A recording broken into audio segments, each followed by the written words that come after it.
இன்றைக்கி வந்து அம்பத்தூரில் உள்ள ஹெச்பிஎம் மஹாலில் கிட்டத்தட்ட ஒரு 1700 பேருக்கு சமைச்சு முடிச்சிட்டோம். ஓகேவா? இப்போ வந்து சர்வ் பண்ணுறதுக்கு நம்ம எல்லாம் தயாராக இருக்கோம். கெஸ்ட் எல்லாம் வரப்போகிறாங்க. மேடம் வந்து எல்லாத்தையும் வெல்கம் பண்ணி உள்ளே அமுச்சு விடுவாங்க. இந்த கெப்பாசிட்டி வந்து கிட்டத்தட்ட 350 பேர் ஒரே சிட்டிங்கில் 350 பேர் உட்காந்து சாப்பிட்லாம். ஓகேவா? அதனால நம்மளும் கேட்டரிங் பாய்ஸ் வந்து கிட்டத்தட்ட ஒரு 50 பேர் போட்டிருக்கோம். சரியா? எந்த ஒரு இதுவும் இல்லாமல் சிரமமும் இல்லாமல் சூப்பராக அந்தந்த லைனுக்கு எக்ஸ்ட்ரா ரைஸ் வச்சுருக்கவங்க அதே மாதிரி எல்லா லைன்லேயும் சாப்பாடு தேவைப்படுறவங்களுக்கு நம்ம கேட்டு கொடுக்கணும். ஓகேவா? சூப்பராக பண்ணலாமா? தேங்க்யூ.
சொல்லுங்கம்மா. பெஸ்ட் கேட்ரிங்மா, பிஸ்மி கேட்ரிங்கு. சிக்கன் 65 ஆகட்டும், பிரியாணி ஆகட்டும், மற்ற சைட் டிஷ் ஆகட்டும், எல்லாம் அருமையாக இருந்தது. என்ன தொடர்ந்து நாங்களே வந்து எங்கள் ஃபங்க்ஷன் எதுனாக்கா கான்ட்ராக்ட் கொடுப்போம். நான் அரக்கோணத்துலேருந்து வரேன். என்னுடைய நண்பருடைய மகள் தான் கல்யாணம். ஓகே. ஃபுட்டு வெரி சூப்பர்மா. ரொம்ப டேஸ்ட்டு ஃபண்டாஸ்டிக். ரொம்ப சூப்பர். எங்களுக்கு ரொம்ப பிடிச்ச ஸ்வீட் ரொம்ப சூப்பராக இருந்துச்சு. மற்றபடி பிரியாணி ரொம்ப சூப்பராக இருந்துச்சு. ரொம்ப நல்லா இருக்கு. அல்ஹம்துலில்லாஹ். முபாரக் பாய் கேட்ரின்னு பிஸ்மி பிரியாணி அருமையான மட்டன் பிரியாணி, சிக்கன் 65 அருமையாக இருந்தது, பிரெட் அல்வா அருமையாக இருந்தது, கத்திரிக்காய் பச்சடியும் அருமையாக இருந்தது. எந்த குறையும் இல்லை. அல்ஹம்துலில்லாஹ். சர்வீஸ்லாம் சூப்பராக இருக்குது. கேட்டு கொடுக்குறாங்க. எந்த குறையும் கிடையாது. எல்லாம் அருமையாக இருக்குது பாய். சூப்பராக இருக்குது. அல்ஹம்துலில்லாஹ். ஓகே. அருமையாக இருக்குது மேடம். பிரியாணி வந்து நல்லா மசாலாலாம் கொடுத்து பீஸ்லாம் கொடுத்து நல்லா அருமையாக கொடுத்துருக்காங்க. 65 ரொம்ப சூப்பராக இருக்குது. சர்வீஸ்லாம் வாக்கி டாக்கி வச்சு நல்லா அருமையாக தராங்க மேடம். நல்லா இருக்குது. எந்த குறையும் இல்லை. கண்டிப்பாக தரலாம் மேடம். நல்ல ஒரு கோஆப்ரேஷனாக இருக்குது கஸ்டமர். தேங்க்யூ. நல்லா இருந்தது. பீஸ்லாம் நல்லா இருந்தது. யூஸ்வலே பார்த்தீங்கன்னா பிரியாணி நல்லா இருந்தால் 65 நல்லா இருக்காது. பட் இங்கே ரெண்டுமே நல்லா இருந்தது. நல்லா ஹாப்பியாக இருந்தது. நல்லா இருந்தது சர்வீஸ்லாம். கண்டிப்பாக. எனக்கு இன்னும் கல்யாணம் ஆகலை. கல்யாணம் ஆகும்போது சொல்கிறேன் கண்டிப்பாக. பிரியாணி சர்வீஸ் 5க்கு 5 கொடுக்கும்.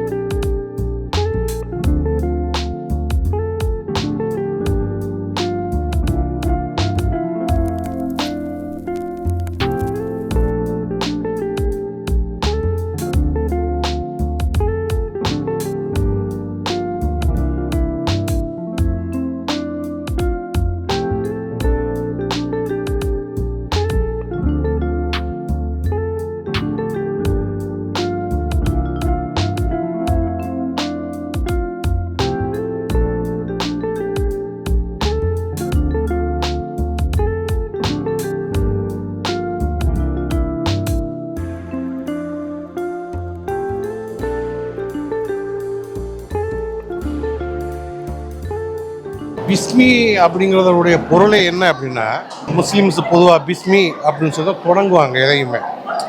அது வந்து விசாலமடையும். எந்த ஒரு பொருளுமே விசாலமடையும். பிஸ்மின்னு அவங்க சொன்னதை பிஸ்மி கேட்டரி விசாலம்னா என்ன, அதாவது எங்களால் சாப்பிடவே முடியலை. சுவை சொல்லி மாளாது. ஐட்டங்கள் வந்து நான் எதிர்பார்க்கவே இல்லை. இந்த அளவுக்கு வந்து எங்களை கண்ணியப்படுத்துவார். வந்த விருந்தாளிகளுக்கு இத்தனை வகையான சமையல்கள் செய்து கொடுத்து கண்ணியப்படுத்தியிருப்பார் அப்படின்னா எதிர்பார்க்காத ஒரு செயல். உண்மையிலே அற்புதம். பிஸ்மி கேட்டரிங் உண்மையிலே ரொம்ப ரொம்ப சந்தோஷமாக இருக்குது. உண்மையிலே ரொம்ப அருமையாகவும் இருந்தது. சர்வீஸ் சொல்லவே வேண்டியதில்லை. அவங்க வந்து அவர் ஒரு ஆணை விட இட வேண்டியதில்லை. ஒரு பார்வையிலேயே வந்து பம்பரமாக சுற்றுறாங்க எல்லாருமே. சர்வீஸை பொறுத்தளவுக்கு எந்த ஒரு குறையுமே சொல்கிறதுக்கெல்லாம் இல்லை. உண்மையிலேயே ரொம்ப சிறப்பாக எல்லாருமே திறமையானவங்களாகவும் இருக்கிறாங்க. எங்கே எப்படி யாரை கவனிக்கணுங்கிறதுமே வந்து நல்ல ஒரு பயிற்சின்னு சொல்லலாம். அற்புதம். எதையும் ஊர்ஜிதமாக சொல்லவே முடியாது. இதுதான் நல்லா இருந்தது, இதுதான் நல்லா இல்லை அப்படிலாம் சொல்ல முடியாது. எதை விட்டுட்டு எதை சாப்பிட்றதுங்கிறதுக்கு நானே வந்து ஒரு சாப்பாட்டு பிரியன் சொல்லப்போனால். எதை நான் கழிக்கிறதுக்கு பொருள் இல்லை. எல்லாத்தையுமே சாப்பிடணும் போல இருக்கு. வயிற்றுல தான் இடம் இல்லை. சரிங்களா? உண்மையில் ரொம்ப நல்லா இருந்தது. தேங்க்யூ. இது சொல்ல வேண்டிய அவசியமே இல்லைம்மா. நான் வந்து நிறைய இடங்களில் சாப்பிட்ருக்கேன், நிறைய கல்யாணங்களுக்கு போயிருக்கேன். ஆக்சுவலாக நான் கறி சாப்பிட மாட்டேன். ஆனால் என்ன முதல்ல என் வாழ்க்கையில் இன்றைக்கி நான் வந்து கறி சாப்பிட்டேன். சின்ன வயசில் நான் பிறந்ததுலேருந்து சிக்கன் மட்டும்தான் சாப்பிடுவேன். ஆனால் நான் மட்டன் சாப்பிட்டது இன்றைக்கி தான். அவ்வளோ அருமையாக இருந்தது. எந்த ஸ்மெல்லுமே இல்லை. அதை விட பெரிய ஒரு சந்தோஷம் என்னென்னு சொன்னால், வந்தவங்க எல்லாருமே வந்து வாழ்த்திட்டு போயிட்டாங்க. என்னை கூப்பிட்டு வந்துட்டு இப்போ பொண்ணு மாப்பிள்ளையை வாழ்த்துவாங்கன்னு பார்த்தா சாப்பாட்டை பற்றி வாழ்த்தி பெருமைப்படுத்திட்டு போயிட்டாங்க. இருந்தாலுமே அவங்க பொண்ணு மாப்பிள்ளையும் வாழ்த்துனாங்க. ரொம்ப நல்லாயிருக்கும். சர்வீஸ் ரொம்ப அருமையாக இருந்தது. ரொம்ப அருமையாக இருந்தது. மனம் கோணாமல் எல்லார் மனசும் வந்து சந்தோஷப்படுற அளவுக்கு நல்லா பண்ணாங்க. நீங்கள் ரிவ்யூ எடுக்கிறதுக்காக நான் வந்து சொல்லலை. இது உண்மையிலேயே நான் வந்துட்டு என் மனசில் இருந்து சொல்கிறேன். சர்வீஸ் ரொம்ப நல்லா இருந்தது. ஆமாம், தேங்க்யூ.